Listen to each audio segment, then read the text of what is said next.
রায়চৌধুরী পরিবারের বিখ্যাত ব্যবসায়ী রুদ্র রায়চৌধুরী নিজের অতীত ভুলে গিয়ে ভণ্ড গুরুমা দামিনীর কথা শুনে রকি নাম নিয়ে ভুল পথে চলে গিয়েছিল। আজ আদালতে সেই কেসেরই শুনানি।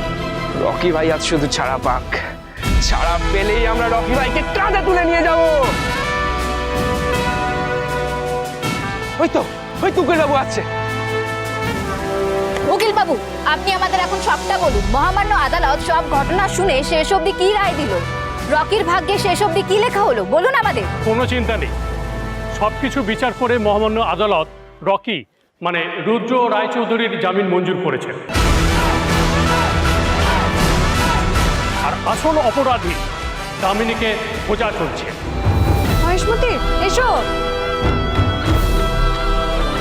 আরে আমাদের রকি ভাই এসে গেছে। আরে রকি ভাই ছাড়া পেয়ে গেছে। এই আনন্দে আজ আমরা রকি ভাইকে কাঁধে তুলে নিয়ে যাব। চল। আরে আস্তে আস্তে সামনে। আরে রকি ভাই, রকি ভাই, রকি ভাই, রকি ভাই, রকি ভাই। আমাকে তোরা যেরকম বরণ করে ঘরে তুলেছিলিস, আজকে রুদ্র দাদু ভাইকেও সেরকম করেই বরণ করে ঘরে তুলব। আবার রুদ্র তার নিজের ঘরে ঢুকবে। চল আমরা আগে আগে চলে যাই। ঠিক আছে মহেশমতি, তুমি যখন বলছো তখন তাই হবে। চল আমরা তাড়াতাড়ি বাড়ি চলে যাই। চল। রকি ভাই, রকি ভাই, রকি ভাই, রকি ভাই, রকি ভাই, রকি ভাই।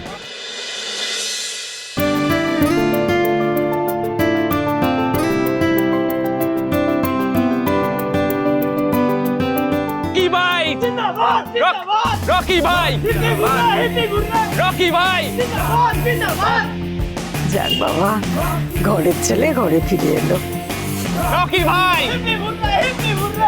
হিমানি দিদি, তাড়াতাড়ি এসো গো, রকি ভাই চলে এসেছে যে। শোনো, একটা কথা তোমাদের সবাইকে বলে দিচ্ছি, ভালো করে শুনে রাখো। আজকে থেকে ওকে আর হিমানি ডেকো না, ওর নাম গৌরী, ওকে গৌরী বলে ডেকো। আচ্ছা আচ্ছা। একটা কঠিন পরিস্থিতি ছিল তখন, তাই ছদ্মবেশে অন্য নাম নিতে বাধ্য হয়েছিল। এখন তো সব ঠিক হয়ে গেছে, এই রকি ও রুদ্র হয়ে ফিরে এলো। রকি ভাই। এখন আমরা সবাই আবার নতুন করে সবকিছু শুরু করব। হ্যাঁ, আবার নতুন করে গাঁট ছড়া বাঁধবে আমাদের রুদ্র আর গৌরী। রুদ্রদা জিন্দাবাদ, জিন্দাবাদ। রুদ্রদা, গৌরী দিদি।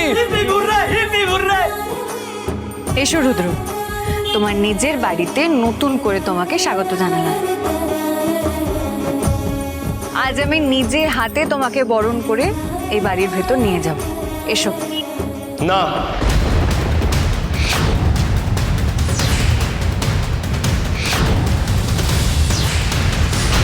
আমি এই বাড়িতে আর কখনো ঢুকবো না।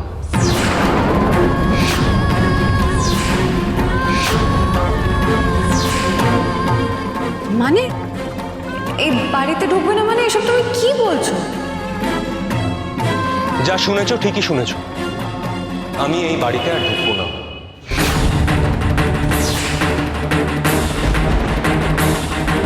রুদ্র হঠাৎ এসব কি বলছে?